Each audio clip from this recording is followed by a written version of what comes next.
And then there's another one, competency. It's all fine and brave, keep doing that. But if you keep falling off the same building each fucking time, well, you're an idiot, right? If you keep doing things the same way and expecting a different outcome, is defined as insanity. And I think that was my tipping point. It's only 9 years into my entrepreneurial journey through its different vehicles. And for the last 7 years, my own company sold up Horizon. It's only last year that I realized, yes, I want to keep going, but I need to start doing things differently. I think that's super interesting. I think that's a really good thing to go a bit deeper into if we can, because I think that moment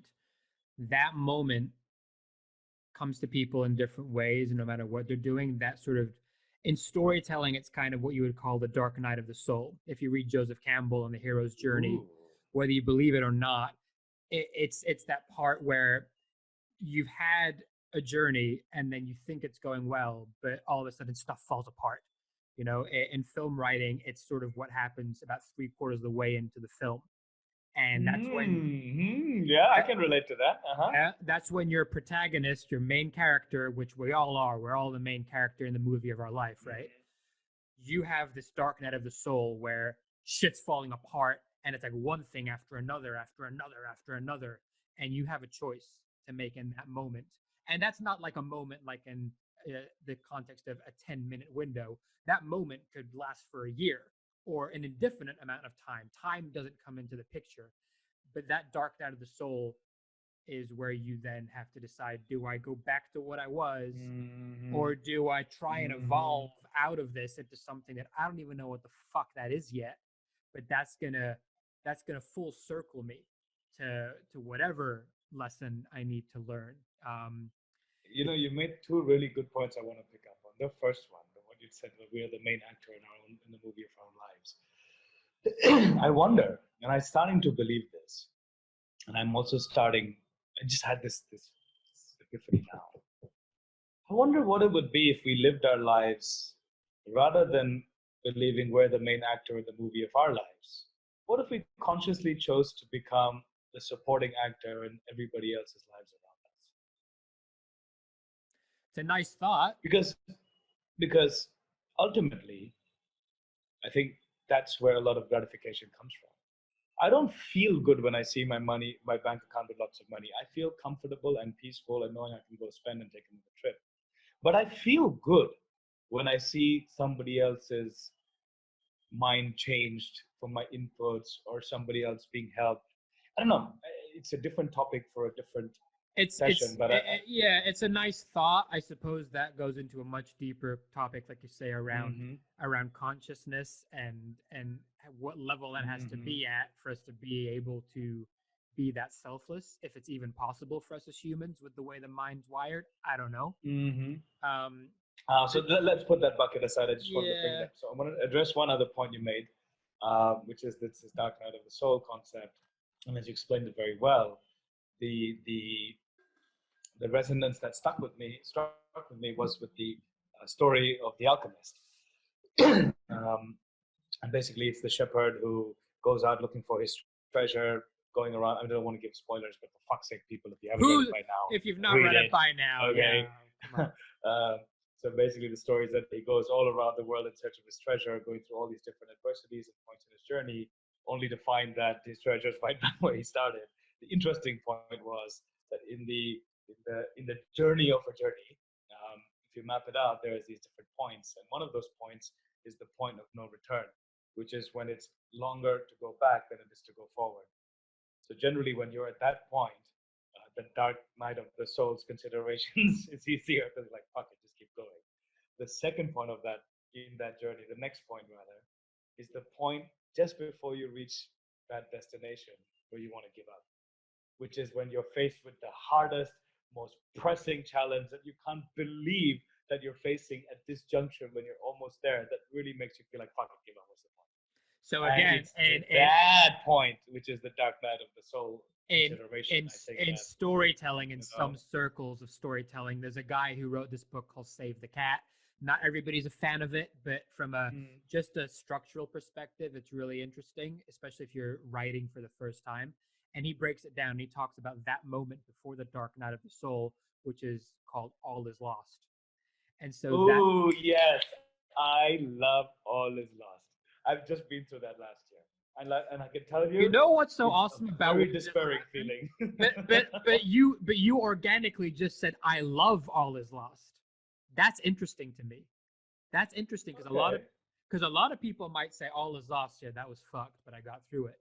You said I love All Is Lost, and I think that's no, but I think that's interesting because whilst we may have really pivotal moments in our Mhm. lives that are dark night of the soul and we have to evolve, and there are some that stand out more than others and really evolve us on a more micro level, I think they're always weaving in and out of our life in different guises, That's it.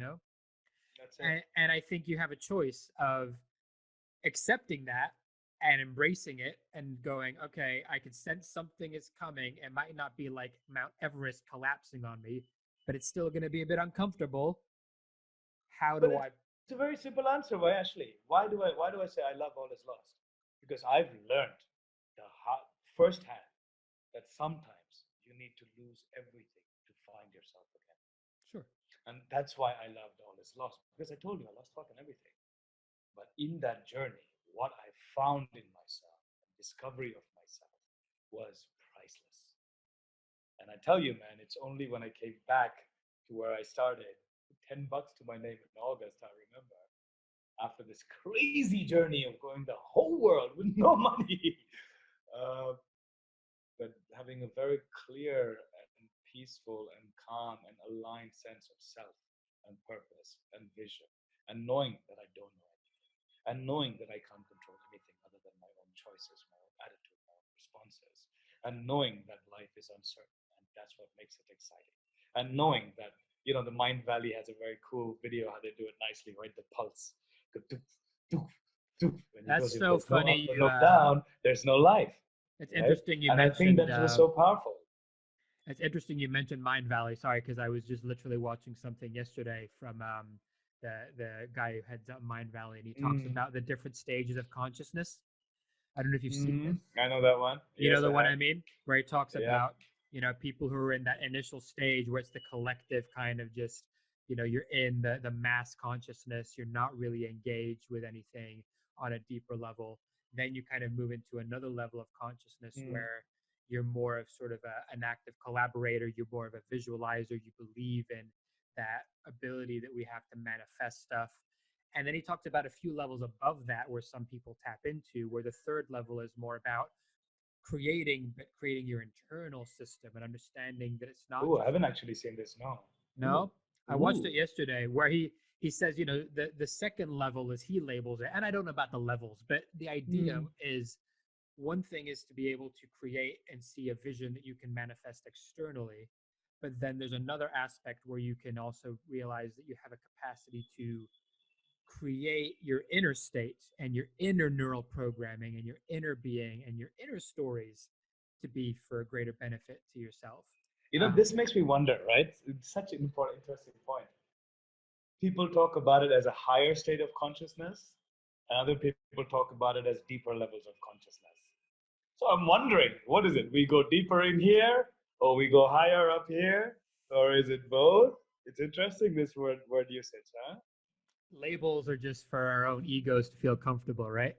Um, Ooh, I like that quote. That's a nice one. I just pulled that out of my ass right now. It's probably That was a good one. it's That was a probably good one. someone else's, but I'm gonna claim it and copyright that shit right now. You should. You should. It's a Um, good one. I don't know, man. I think it's an innate thing, right? I think that we all have like a deeper sense we could tap into. Where that comes from, is it external or is it internal or is it both? Like at the end of the day, does it matter as long as we can tap Mm. into whatever that is? And no, that is one thing that he talks about later with this Mind Valley talk, where he says inspiration of some of the most genius people. You think about writers and artists and entrepreneurs at the highest level, they all seem to talk about this idea of being struck by something that is sort of bigger than them. It's almost like Mhm.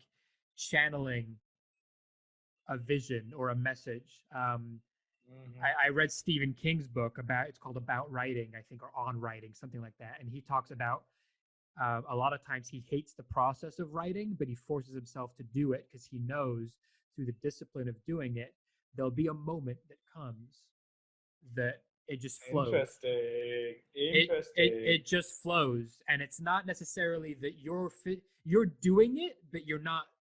It's not you, if that makes sense. I think that's what a You lot of know, it kind of does because that's, I wouldn't say autopilot, that's a strong word, but I think it's, and not quite muscle memory. It's more like that inner thing just takes, you just do it. You just do. It's it's like like a it's a, flow, a flow. yeah, that's it. I That's think that's what exactly a it. lot of people who get into acting and performance get into it for because they'll have one moment for 10 seconds in a class or on a film set where they feel that. And it's like, what the fuck was that?